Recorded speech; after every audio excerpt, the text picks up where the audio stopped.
Maybe we're just a couple of people with imperfect records who have found each other at exactly the right moment. You were very confident last night. No, that was just because I'm old and cranky. That's not the same as confidence. I sounded crazy. Well, men love crazy.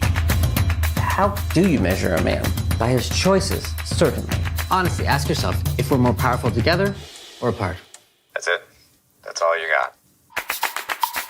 Are you in love with this person? How'd you blow your mind? Ooh la la, what happens at the bar and grill stays at the bar and grill. It's a red flag. I mean, red flag. I just want to have a conversation about choices versus circumstances, okay? Okay. I think goodness and beauty flows through all of us all the time, if you let it. Even if this turns out to be the only connection, I just think it's fantastic and wonderful to be able to feel like this.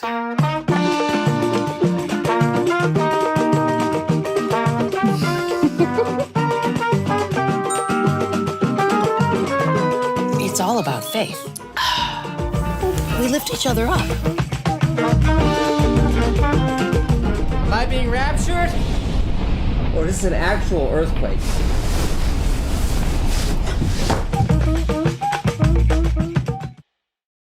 It's so nice to see you. Hi. You're in Brooklyn? Yeah. Yeah. How's it been going since last summer? Good. Yeah, that's good. It's such a strange experience for me. This may be the first time where I'm talking to somebody in which for a film in which I actually participated on some level, albeit small, but still it was a joy. Yeah. You know. And now, by the way, every time I hear certain birds that catch my attention, I'm thinking about you. I'm like, if she were here, she could tell me exactly what bird I'm listening to right now. Anyway. You're up there full time? What's that? Are you up there full time? Yeah, I am. I'm working at, I don't know if you know WKZE, the radio station in Red Hook. No. Okay.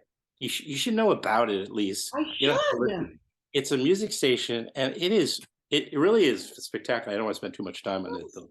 They'll get upset with me if I do that. But it's a truly independent owned, and I mean operated, non-corporate radio station like Old World, in the sense that all the financing for the station comes from independently owned regional businesses. And it's really is. It's a beautiful model, and they play cuts. They can play songs, whatever they want to play, and they can play artists whom they want to play. So it's a very diverse and eclectic mix of genres and people, and it's very inspiring, to be in this environment. Yeah, but so yeah, I'm not getting down quite as often, although anyway. But yeah. But anyway, so it'll be nice to run into you in some point, in maybe in the next spring or summer. So here are you going to, so you're going to be, are you going to the opening night of There? I don't think so. Okay, I don't think I'm sorry. I can. I'm still waiting to hear, but it's looking like a no. But I'm gonna see what I can do. But I'm gonna see Andrew either way. I'm gonna have a coffee with him either way. Okay. All right. Yeah, no. So let's talk a little bit about There, since after all, that's why we're here. And what that experience was like. It's always fun to watch somebody like yourself who's been doing this work for as many years as you have, who's really got it down to, a process that works for you. Is that fair to say? Yes, it is. And I could see how intensely focused you are. So I think, like, I'll just tell people once or twice I was talking and I realized, I think I'm bothering, this is disruptive. And so I really have a new appreciation for just what you're trying to do. Mm-hmm. So, and it comes across on in the final product as well. Mm-hmm. But Is there any difference? The whole conceit, of course, is that the person on the screen who you're having a conversation with is actually being shot in an entirely different location. And even though it's made to seem as though you're together, so when you were shooting your scene, we're actually talking to a sort of another actor, who will never be seen. Well, let's clarify that. Clarify. In the scene that you watched, that was a private investigator. She wasn't an actor. A private investigator. Explain. So let's because someone had just asked me, like, so did you improv? I was like, well, first of all, no, because Andrew's lines are the lines he wants, but Yeah. I'm not going to improv with a private investigator, nor would she want to improv. And she said that straight up. So, yeah, but it worked. It worked. But I did ask her, I'm like, why, how, what, talk to me. How come you're here? Like, how did this happen?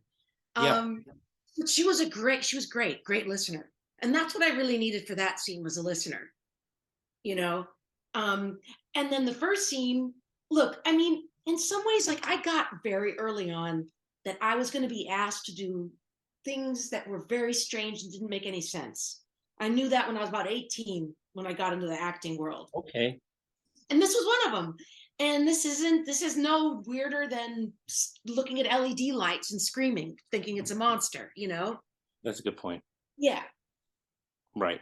In fact, this was probably less challenging because, it was reasonably close to a typical film set. Or Yes. And I had a human being talking to me, like we had an actor. Right. Yeah. Did you find it? Let me stop putting phrases in your mouth, but let actually just ask you: what was the experience like having Andrew and the core crew team in a remote place? That was all done over Zoom. We would talk to them on a tablet those 2 days. I mean, and then also I know in the other scene you were in the apartment as well. Yeah. That was interesting, and it's weird. I realized through a couple of these interviews that it was almost like at times Andrew had to trust me more than I had to trust him, because he couldn't see what I was doing. His video wasn't good. He was like, I can't tell. I'm like, in this case, I really do think I did it. I think I nailed what you wanted. We can do it again, but I do think I got it. And so there were times he had to say, okay, I'm just gonna have to trust you here. And so that was interesting. Yeah, because you can't. What would you define what's going on? The chemistry, the energy, whatever you want to call it. How do you define that takes place during a scene that's clicking, that's working? There's a connection, or there isn't, right? Do you have to be there? Do you feel like physically to engage with that, or you can be off some other place doing it online on Zoom as a director? Do you mean with acting, or do you mean with the director? Well, in a way, both, because I guess, yeah. I mean, and this is again I assume in both scenes you were playing with a temporary actor, right? Oh, or private investigator and an actor. Yeah. Yeah. So he might not have even been an actor, the first guy. He was a big fan. He might have been a writer. Oh. That's a good point. Right. I'm just saying actor but you're right. They weren't necessarily actors. They're not actors. They're not actors. But it was not to let's answer the question first, because I'm going to distract myself too much. You know what I'm saying? Like, in other words, with Andrew not being in the room, and you already made a reference to the fact that you have had to act to, in I guess in some of the horror or science fiction that you've done, to nobody. Right. So this wasn't that strange to act with somebody, even though they weren't really because you're just more into this sort of like not neuroscience, but you're getting into like self and person, and because all it is I mean, the actor isn't really the character either. So I'm already pretending. Mm-hmm. And then I'm just pretending a third time because now the person in the room with me is not the character and is not the actor who's playing the character. Mm-hmm. That's kind of fun. That's a lot of fun, weird things to be dealing with. Uh-oh.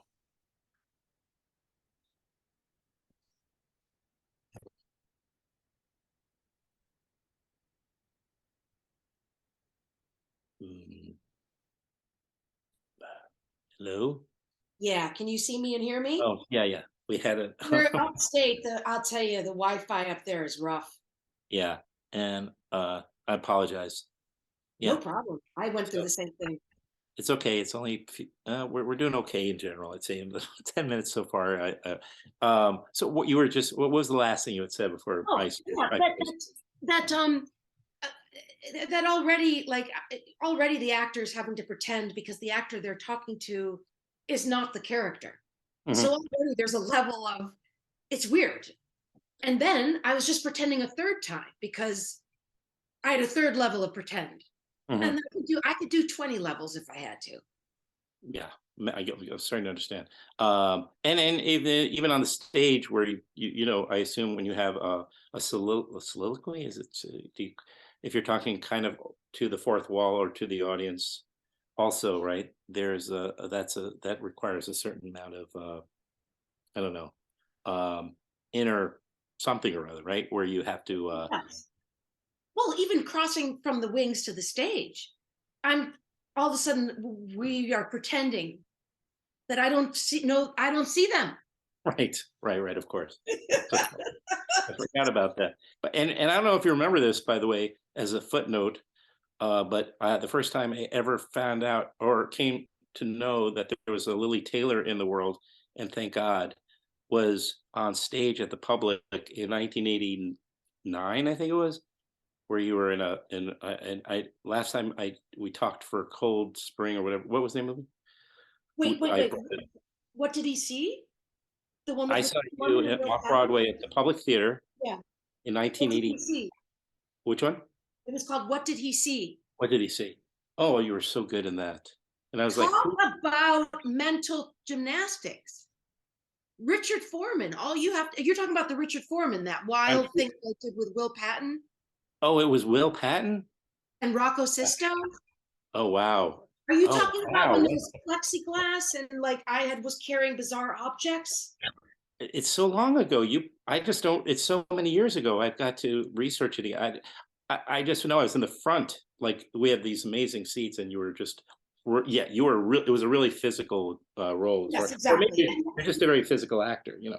That was the Public in '89, and that Yeah. was What You See.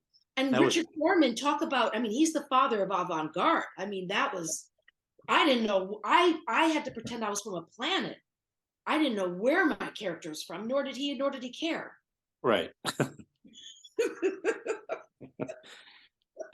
So as getting back to there though, I was just wondering if and by the way, as I do airtime, so I'm on the phone microphone, also talking to people. I don't know who's listening, so I have to pretend there's somebody.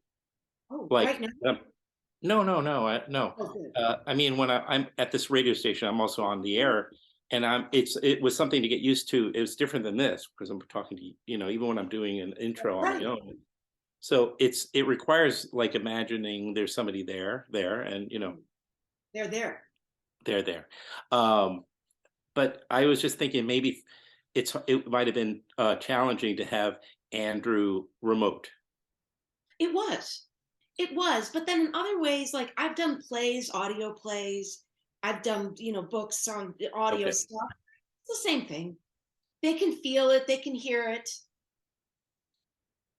All right. So this like people would make an assumption that, you know, they're not catching the vibe because they're not in the energy field of the action of the activity, like the same energy that comes maybe from the first few rows of a performance, you know, that kind of. Andrew might have a very different response to this. Right. I don't know if I would want to direct like that.